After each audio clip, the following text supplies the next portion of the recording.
அடுத்து பார்க்க போற கணக்கு சதுரம் இன்டு அருங்கோணம் வகுத்தல் முக்கோணம் ஈக்குவல் டு क्वेश्चन மார்க். நம்பரை கொடுத்து கணக்கு போட்டுருக்கோம்.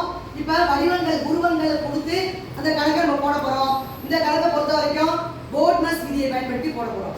ஃபர்ஸ்ட் கணக்கு எழுதிக்கிறேன். சதுரம் இன்டு அருங்கோணம் வகுத்தல் முக்கோணம் ஈக்குவல் டு என்ன?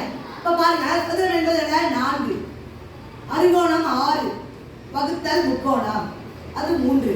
இப்ப நம்ம போர்ட்னஸ் விதியை பொறுத்த வரைக்கும் ஃபர்ஸ்ட் என்ன பண்ணுவோம்? வகுத்தலை பண்ணிட்டு தான் பெருக்கல் பண்ணணும்.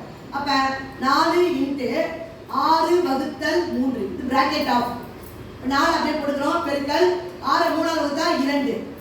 அப்ப 4 2 அடுத்து பெருக்கிறோம். பெருக்கியா வரக்கூடிய விடை 8.